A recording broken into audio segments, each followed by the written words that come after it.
Hello guys, welcome to BPSC online academy. कैसे हैं आप लोग? आशा करती हूँ आप लोग का जो नया साल है वो अच्छा बीत रहा होगा और ज़ोर शोर से पढ़ाई हो रही होगी। इसी क्रम में चलते हैं आज हम अपने पहले क्वेश्चन की तरफ, जो है when was world Braille day celebrated every year.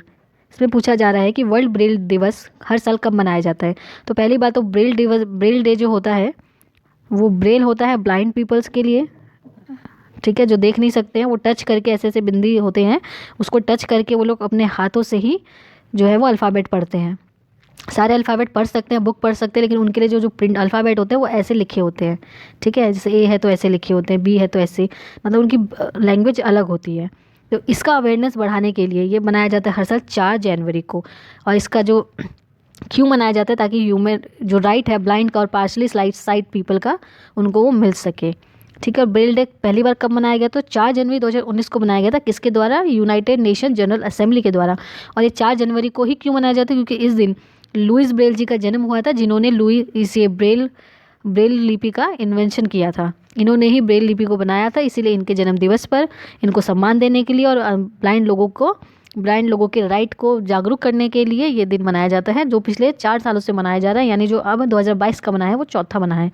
19, 20, 21, 22 ये फोर्थ है, ठीक है। ये डेट हमको याद रखना है, कब से शुरू हुआ और किसके द्वारा हुआ, ठीक है। चलिए बढ़ते हैं अपने नेक्स्ट क्वेश्चन की तरफ।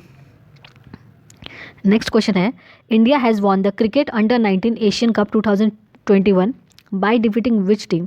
इसमें सिंपली पूछा जा रहा है इंडिया ने जो अंडर 19 एशिया कप 2021 का खिताब जीता है वो किस टीम को हरा के जीता है। तो वो श्रीलंका को हरा के जीता है, जो कि हमारा पड़ोसी देश है, जस्ट इमीडिएट नेबर है हमारा, और 9 विकेट से हराया है।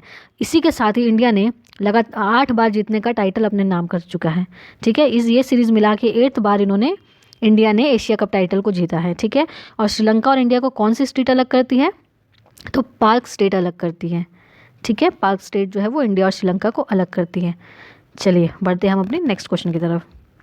नेक्स्ट क्वेश्चन है, recently who was appointed as chairman and MD of ONGC.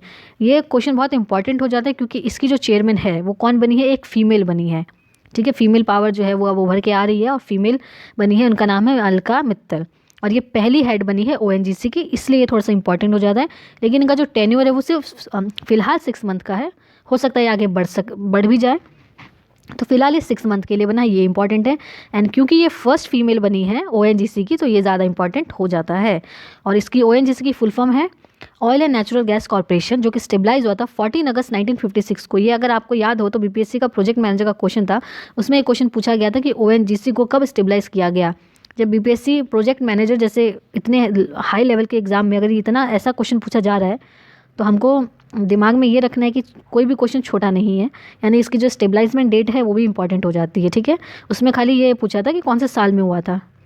अगर अब 67 में पूछेगा तो हो सकता है डेट के साथ पूछे, बीपीएससी जैसा पूछती है, ठीक है। उसका हेडक्वार्टर है वसंत कुंज, न्यू दिल्ली में, ठीक है। चलिए बढ़ते हैं अपने नेक्स्ट क्वेश्चन की तरफ। नेक्स्ट क्वेश्चन है, what is the rank of India in the world talent ranking report release by IMD. इसमें 2 क्वेश्चन मिल जाते हैं। एक तो वर्ल्ड टैलेंट रैंकिंग रिपोर्ट कौन जारी करता है? तो वो आईएमडी करता है। आईएमडी की पहले हम फुल फॉर्म देख लेते हैं, उसके बाद रैंक देखेंगे। फुल फॉर्म में आईएमडी की international institute for management development, ठीक है। ये रिलीज़ करती है वर्ल्ड टैलेंट रिपोर्ट, जिसमें इंडिया का जो रैंक है वो 56 है। नंबर 1 पे है स्विट्ज़रलैंड, नंबर 2 पे है स्वीडन एंड नंबर 3 पे है लग्जमबर्ग। और लग्जमबर्ग वही कंट्री है वर्ल्ड की जिसने जो ट्रांसपोर्ट सर्विस है, सारी ट्रांसपोर्ट सर्विस को फ्री किया हुआ है लग्जमबर्ग ने। चाहे वो ट्रेन से हो, चाहे वो बस से हो, या जैसे लाइक ओला उबर होती है, इन सब से हो, सबका जो मतलब जो पब्लिक ट्रांसपोर्ट है वो पूरी तरीके से फ्री है हर सिटीजन्स के लिए। जैसे हमारे दिल्ली में है, पंजाब में है, फीमेल के लिए किया गया है, और सीनियर सिटीजन्स के लिए किया गया है, सिर्फ बसों में किया गया है डीटीसी की। लेकिन उसी तरीके से लग्जमबर्ग ने क्या किया, जितने भी पब्लिक ट्रांसपोर्ट है सबके लिए फ्री है, ठीक है। ये बात है, एक क्वेश्चन और मिल गया, तो इस बात को भी ध्यान रखना क्योंकि करंट अफेयर है तो ये भी पूछ सकता है, ठीक है। चलिए बढ़ते हैं नेक्स्ट क्वेश्चन की तरफ। नेक्स्ट क्वेश्चन है, which district of Gujarat has been declared 100% organic farming, ठीक है। ये ध्यान रखना कि 100% ऑर्गेनिक फार्मिंग डिस्ट्रिक्ट पूछ रहा है, वो भी गुजरात का, तो हो जाता है डांग डिस्ट्रिक्ट। और अगर हम यूटी की बात करें तो लक्षद्वीप जो है वो पहला यूनियन टेरिटरी है जो कि 100% ऑर्गेनिक फार्मिंग हो गया है। देखिए डिस्ट्रिक्ट की बात करेंगे गुजरात के तो वो डांग डिस्ट्रिक्ट हो जाएगा, और यूटी की बात करें तो लक्षद्वीप हो जाएगा। और सिक्किम के बारे में तो सबको पता है कि सिक्किम जो है वो फर्स्ट ऑर्गेनिक स्टेट है। सिक्किम जो है वो फर्स्ट ऑर्गेनिक स्टेट है। और हाल ही में सिक्किम के साथ त्रिपुरा ने एक समझौता किया है जिसमें कि सिक्किम जो है वो त्रिपुरा को हेल्प करेगा ऑर्गेनिक स्टेट बनने के लिए, ठीक है। एक हाल ही का करंट अफेयर है, ये मैंने आपको बता दिया, ठीक है, सिक्किम से रिलेटेड। चलिए बढ़ते हैं नेक्स्ट क्वेश्चन की तरफ। Cristiano Ronaldo became the first footballer in the world to score more than 800 goals. 800 goals किया गया है, तो ये कौन सी कंट्री से बिलोंग करते हैं? तो ये पोर्चुगीज से बिलोंग करते हैं, मतलब पोर्चुगल से बिलोंग करते हैं, ठीक है, ये हमको ध्यान में रखना है। और ये किससे रिलेटेड फुटबॉलर है, इनको कौन नहीं जानता। चलिए बढ़ते हैं नेक्स्ट क्वेश्चन की तरफ। नेक्स्ट क्वेश्चन है which Indian origin women reach to South Pole solo in 40 days. ठीक है, ये एक तो इंडियन ऑरिजिन हो जाता है प्लस ये वुमेन हो जाती हैं, तो दोनों इंपॉर्टेंट हो जाता है। नाम है इनका कैप्टन हरप्रीत चांडी, जो कि क्या है, ब्रिटिश आर्मी में सिख ऑफिसर है, ठीक है, ब्रिटिश सिख आर्मी में ऑफिसर है, इंडियन ऑरिजिन की। इन्होंने हिस्ट्री बनाई है किस लिए कि ये पहली विमेन बन गई जिन्होंने सोलो ट्रिप, यानी अकेले इन्होंने 40 दिन के अंदर अंदर साउथ पोल में ये पहुंच गई हैं। हमारे इंडिया से ऑरिजिन करती हैं इसलिए ज़्यादा इंपॉर्टेंट हो जाता है। इनके बारे में 3 बात याद रखनी है। इनका नाम है captain Harpreet Chandi, South Pole को 40 डेज़ के अंदर इन्होंने कंप्लीट किया है, और ये ब्रिटिश सिख आर्मी में ऑफिसर हैं, और ये पहली वुमेन है जो कि वर्ल्ड की पहली वुमेन है जिसने सोलो ट्रिप जो कंप्लीट करी है, ठीक है, साउथ पोल की। चलिए बढ़ते हैं नेक्स्ट क्वेश्चन की तरफ। Next question, in which district of Bihar which will the largest ethanol plant be set up. यानी इथनॉल का जो लार्जेस्ट प्लांट है बिहार के किस डिस्ट्रिक्ट में सेटअप किया जाएगा, तो पूर्णिया में किया जाएगा, ठीक है, पूर्णिया में किया जाएगा। वैसे बिहार जो है इथनॉल पॉलिसी को लागू करने वाला भी पहला राज्य है हमारे देश का, इथनॉल पॉलिसी को लागू करने वाला, ठीक है, इफेक्ट में लाने वाला जो है फर्स्ट स्टेट है इंडिया का बिहार, ठीक है। अब यहाँ पे फिलहाल तो 17 इथनॉल प्रोडक्शन प्लांट बनाए जाएंगे बिहार के अंदर, जिसमें सबसे बड़ा, इन 17 में सबसे बड़ा पूर्णिया होगा। और किसका यूज़ किया जाएगा, शुगर कैन का, मेज का। शुगर कैन मेज दोनों ही बिहार में बहुत अच्छी मात्रा में होती है। और टारगेट क्या रहेगा, बिहार का टारगेट रहेगा इन 17 इथनॉल प्लांट से 35.2 करोड़ लीटर का जो फ्यूल है, इथनॉल फ्यूल, वो प्रोडक्ट किया जाए। तो ये डेटा भी याद रखना है, 35.2 करोड़ लीटर हर साल, 17 प्लांट लगाए जाएंगे, और सबसे बड़ा लगाया जाएगा पूर्णिया में। और बिहार इथनॉल पॉलिसी को लागू करने वाला पहला राज्य भी बिहार है, ठीक है। चलिए बढ़ते हैं हम नेक्स्ट क्वेश्चन की तरफ। नेक्स्ट क्वेश्चन है, रिसेंटली विच स्टेट और union territory celebrated traditional new year Losar festival. Losar festival no doubt Ladakh का है, जो कि तिब्बतियन बुद्धिज़्म से रिलेटेड है, यानी जो बुद्धिस्ट कम्युनिस्ट के लोग होते हैं वो इसको मनाते हैं। और लोजार का मतलब होता है न्यू ईयर, ठीक है, तिब्बत का जो वर्ड है ये, मीनिंग इसका न्यू ईयर। और हेमिस नेशनल पार्क है, अदर फेमस फेस्टिवल हेमिस भी है, वहाँ पे हेमिस नेशनल पार्क भी है लद्दाख में, जम्मू कश्मीर में। और ये क्या बन जाता है इसका, हेमिस भी एक त्यौहार हो जाता है। फिलहाल तो लोजर याद रखना है, लोजर का मतलब होता है नया साल। कहाँ मनाया जाता है, लद्दाख में। कौन सी कम्युनिटी का फेस्टिवल है, तो तिब्बत, ठीक है। चलिए बढ़ते हैं नेक्स्ट क्वेश्चन की तरफ। Next question, recently who won the Ramnath Goenka award in photo journalism. पहली बात तो ये, रामनाथ गोयनका अवार्ड किस क्षेत्र में दिया जाता है, तो जर्नलिज्म में दिया जाता है। क्वेश्चन ऐसे ही पूछ सकता है। और फिलहाल किसको मिला है, तो जिसान ए लतीफ़ को मिला है, ठीक है, जिसान ए लतीफ़। इसमें सिंपल याद रखना है, रामनाथ गोयनका अवार्ड 2021 का जर्नलिज्म के लिए किसको मिला, तो जिसान ए लतीफ़ को मिला। हम रामनाथ गोयनका के बारे में जान लेते हैं।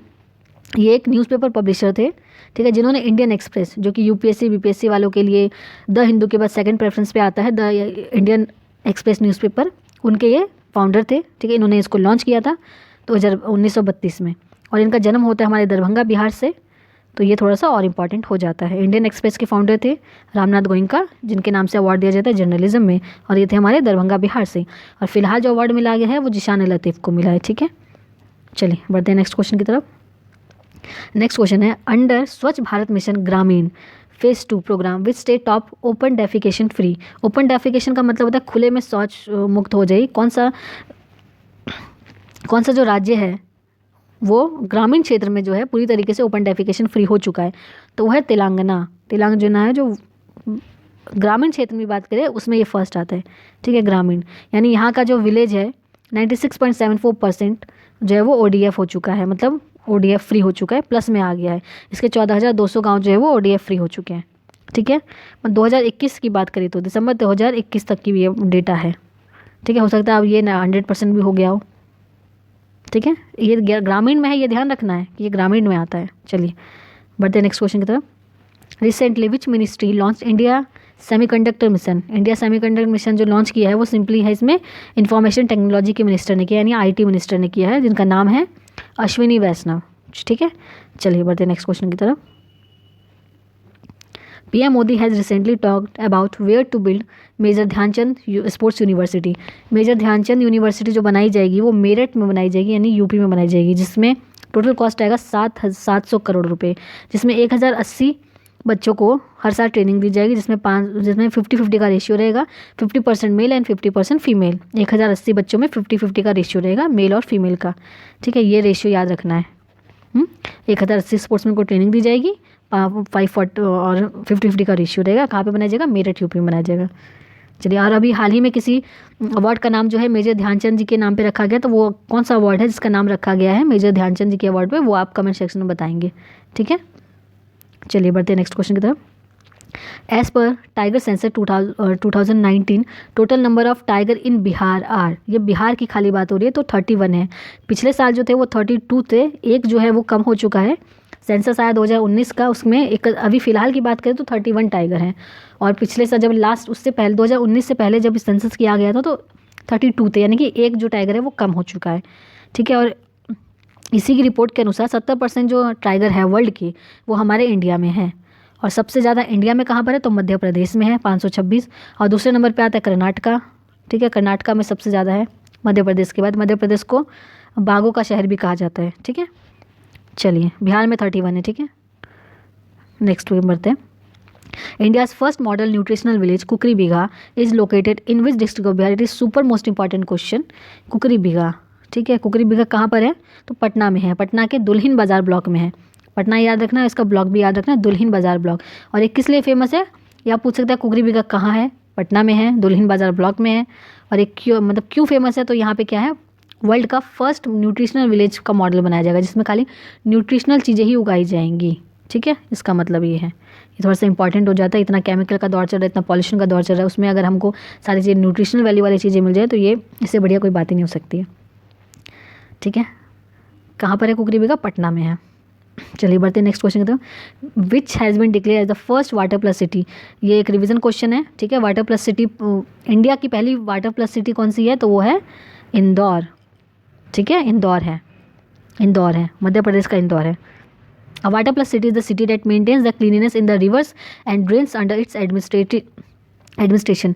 वाटर प्लस सिटी का मतलब क्या होता है? जितनी भी उनकी नदियाँ हैं उस शहर की नदियों को लोग साफ़ रखते हैं, और जितना भी ड्रेन करते हैं वो उसकी मतलब उसके एडमिनिस्ट्रेशन में ही करते हैं। ठीक है, मतलब नदियों में नहीं बहा देते। जैसे गंदगी जितनी होती है ना घरों की या इधर उधर ड्रेनेज की, वो नदी में ना बहा के क्या करते हैं, उसका अलग से इंतज़ाम किया जाता है, इसीलिए इसको वाटर प्लस सिटी कहा जाता है। तो जब इंदौर क्लीनेस्ट सिटी आया है लगातार 5वीं बार, तो ऑब्वियस सी बात है क्लीनिंग के लिए तो इंदौर को ही जाना चाहिए ये चीज़। चलिए, ये भी इंपॉर्टेंट क्वेश्चन हो जाता है। ठीक है, वाटर प्लस सिटी है। चलिए बढ़ते हैं नेक्स्ट क्वेश्चन की तरफ। इसमें है कि ऑपरेशन देवी शक्ति किस मंत्रालय द्वारा चलाया गया था? देवी शक्ति फॉरेन मिनिस्ट्री द्वारा चलाया गया था। और क्यों चलाया गया था? अभी जो तालिबान ने जो अफ़गानिस्तान पे कब्ज़ा कर लिया था तालिबान, तो हमारे जो इंडियन थे, ठीक है, जो बहुत सालों से वहाँ रह रहे थे, जो पढ़ने गए थे बच्चे अफ़गानिस्तान में, या जो जॉब के सिलसिले में गए थे लोग, वो जो है वहाँ पे फंस गए थे। तो इसीलिए ऐसा मतलब वहाँ के थे तो इंडिया के सिटीज़न थे, वो लोग वहाँ काम करने गए थे वीज़ा पे, तो उनको वापस लाने के लिए ये ऑपरेशन देवी शक्ति प्रोग्राम चलाया गया था फॉरेन मिनिस्ट्री के द्वारा। ये एक इंपॉर्टेंट क्वेश्चन हो जाता है, क्योंकि नाम जो है इसका ऑपरेशन देवी शक्ति है। ठीक है, ये मतलब मिसगाइड करने के लिए ऑपरेशन देवी शक्ति नाम है, और चलाया किसने? फॉरेन मिनिस्टर ने। क्यों चलाया गया? जो अफगानिस्तान में लोग फंसे थे हमारे, उनको वापस लाने के लिए चलाया गया था। ठीक है, दोनों तीन बात को याद भी रखना है। चलिए बढ़ते हैं नेक्स्ट क्वेश्चन की तरफ, और ये आज का लास्ट क्वेश्चन है। Which state has the best performance in the sustainable development goals India index 2021? ये जो SDG है ना, ये SDG वही है, वही सेम 17 गोल्स है जो कि यूनाइटेड नेशन जनरल असेंबली ने सबको दिया, अपने मेंबर्स कंट्री को बोला है इन पे ध्यान रखने के लिए। उसी यूनाइटेड नेशन के सस्टेनेबल डेवलपमेंट गोल को पाने के लिए, पूरा करने के लिए इंडिया में नीति आयोग ने भी अपना बनाया, ताकि इसी पे जो है हमारे स्टेट्स, हमारे यूनिट टेरिटरी जो है काम करे, और हम यूनाइटेड नेशन के SDG को पूरा कर सके। तो इसको रिलीज़ कौन करता है? नीति आयोग। इसको टॉप किसने किया? केरला ने। अगर पॉइंट की बात करें तो 75 पॉइंट के साथ केरला ने टॉप किया है, और हिमाचल प्रदेश और तमिलनाडु सेकंड नंबर पे आए हैं। दोनों का जो पॉइंट है वो 74 था, इसलिए दोनों सेकंड नंबर पे आए हैं। पॉइंट भी याद रखना है। ठीक है, पॉइंट मोस्ट इंपॉर्टेंट हो जाता है। अभी के पैटर्न को देखते एग्जाम के, तो केरला नंबर 1 पे है, ये सबको पता होगा, लेकिन पॉइंट किसी किसी को याद होगा, तो यहीं पे हमको बाजी मारनी है। पॉइंट क्या है? केरला का 75 है। सेकंड नंबर पे जो हिमाचल प्रदेश एंड तमिलनाडु, इसके जो पॉइंट है वो 74 है। और लास्ट जो है ये बहुत ख़राब बात है कि हमारा बिहार जो है वो लास्ट पॉइंट पे आता है, बिल्कुल लास्ट में आता है बिहार 52 पॉइंट के साथ। And the second last state जो होते हैं हमारा पड़ोसी झारखंड, वो भी 52 पॉइंट के साथ है। ठीक है, दोनों का पॉइंट 52 है एंड दोनों लास्ट और सेकंड लास्ट आए हैं। और यूनियन टेरिटरी की बात करें तो 79 पॉइंट के साथ यूनियन टेरिटरी आई, क्योंकि ये यूनियन टेरिटरी इसीलिए इसमें टॉप किया गया 75 नंबर होने के बावजूद केरला ने टॉप किया है स्टेट में, और यूनियन टेरिटरी में चंडीगढ़ ने किया है। पॉइंट भी ध्यान रखना है हमको, ठीक है। यूनाइटेड नेशन के 17 गोल्स है, उसको भी याद रखना है। सब लोग कोई कमेंट में बताएगा कि 17 के 17 सस्टेनेबल गोल कौन से हैं हमारे, ठीक है, यूनाइटेड नेशन के। चलिए आज के लिए बस इतना ही। आप लोग रिवाइज़ करते रहिए ताकि जितने भी कोई भी क्वेश्चन हो एग्ज़ाम आए तो कोई भी क्वेश्चन ना छूटे। जैसा कि कोरोना की वजह से हो सकता है एग्ज़ाम की डेट और बढ़े, तो अपनी पढ़ाई में कोई कमी नहीं आनी चाहिए। रिवीजन को बार बार करना है, जितना ज़्यादा हो सके उतना करना है। एक बुक को 10 बार पढ़ना है, 10 बुक को एक बार नहीं पढ़ना है। ज़्यादा मिसगाइड नहीं होना है कंटेंट को लेके या सोर्सेज को लेके। जितना कंटेंट आप शुरू से पढ़ रहे थे लिमिटेड रिसोर्सेज से पढ़िए और बस मन लगा के पढ़िए ताकि एग्ज़ाम को क्रैक कर सके।